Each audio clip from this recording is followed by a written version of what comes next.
আর প্রত্যেকবার হচ্ছে মানে আশা নিয়ে যাই যে এবার হয়তো কিছু হবে, এবার হয়তো কিছু হবে, বাট আনফর্চুনেটলি কিছুই হয় না। প্রত্যেকবার কেনাকাটি যে এবার আর দেখবো না, বাস শেষ।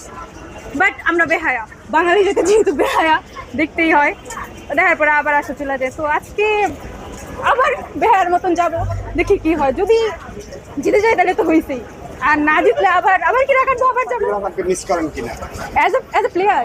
হ্যাঁ, ডেফিনেটলি, এটা তো অবশ্যই। ও যেদিন মাঠে থাকতো সেদিন বোঝাই যেত যে মাঠে আসে, তো হ্যাঁ মিস করি। তো বাংলাদেশের আগের থেকে এখন কি আসলে আমরা একটা সময় কিন্তু আসলে বাংলাদেশের খেলা দেখতাম না, কিন্তু এখন কিন্তু দেখি, একটা আশা জাগে। তো এই জিনিসটা কেমন দেখছেন, মানে উন্নতি হয়েছে কিনা? উন্নতি হয়েছে, বাট ওই যে মাঝে মধ্যে দেখা যায় যে জিতে গেছে, বাট একটা পড়ার পরে আরো উইকেট পড়তেই থাকে, এটা প্রচুর খারাপ লাগে আসলে। এক্সপেক্টেড থাকে সবার কাছে যে এবার ঠিক হবে, বাট দেখি যে একটা উইকেট গেছে, দেন ওভার আছে, বল আছে, সব আছে, বাট উইকেট পড়তেই আছে, তো এটা অনেক বেশি খারাপ লাগে। আমরা কিন্তু এশিয়া কাপের সেকেন্ড রাউন্ডে উঠে গিয়েছি, সেখানে অনেক দলে বাদ করেছে, সেক্ষেত্রে আপনার বাংলাদেশকে সেখানে হ্যাঁ, এটার জন্য তো অবশ্যই খুশি। চেয়ার আপ তো করতেই হবে, আমরা ছাড়া কে করবে? যত খারাপ হোক ভালো হোক করতে হবে না? আমরা তো বাঙালি, আমরা কি ছেড়ে দিতে পারবো? তো এটাই। পঞ্চম পাণ্ডবকে মিস করেন কিনা?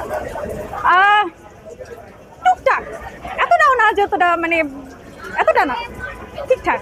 এখন যারা আছে তাদেরকে কি পারফেক্ট মনে করেন কিনা? না, পারফেক্ট তো ডেফিনেটলি না। মানে আগের জেনারেশন যেমন সাকিব তামিম যারা যেমন ছিল, ওদের মতো তো হওয়া পসিবল না, বা হইতে গেলেও প্রচুর, তাদের তো অনেক স্ট্রাগলের পরে একটা টাইমে গিয়ে তারা বিল্ড আপ করছে, তো অতটুকু তাদের স্ট্রাগল করতে হবে মেবি। আর যদি এখনই তারা ওইরকম ভাবে ধরতে পারে তাহলে তো আলহামদুলিল্লাহ, আমরা জিতে গেলাম, তাহলে তো হইল। বাংলাদেশের টিমের জন্য কোনো কিছু বলার থাকবে কিনা, বা যারা আমরা দেখি তাদের জন্য কোনো? আর কি রাগাটাও না, যাতে আমাদের খেলা দেখতে না হয়, বাস তোমাদের কাছে যে আশাটা রাখি ওইটা রাখো। ইজ্জত রাখতে হবে, নিজের মাটিতে তো ইজ্জত রাখতে হবে, তাই না? ওইটা করতে হবে, বাস তাইলেই হবে। সাকিব আল হাসানকে কেমন মিস করেন খেলোয়াড় হিসাবে? সাকিব আল হাসানকে খেলোয়াড় হিসেবে খুবই মিস করি। সে দেশের জন্য যথেষ্ট ভূমিকা পালন করেছে, তো সেই হিসাবে সাকিব আল হাসানকে মিস করি। আর পঞ্চ পাণ্ডব আমরা সবাইকে কিন্তু হারিয়ে ফেলেছি ক্রিকেট থেকে, বিশেষ করে টি-20 থেকে।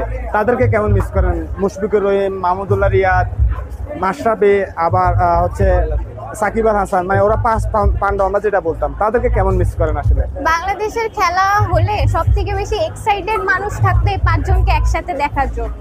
তো এই পাঁচজন একসাথে থাকলে বা আবার কখনো হইলে তো আমাদের জন্য অনেক ভালো বিষয়। আর হচ্ছে সামনের বাংলাদেশের কেরিয়ার কেমন দেখছেন আসলে? বাংলাদেশের ক্রিকেটটা কি সামনে আরো সামনের দিকে যাবে কিনা, আরো উপরে উঠবে কিনা, কি ভাবছেন?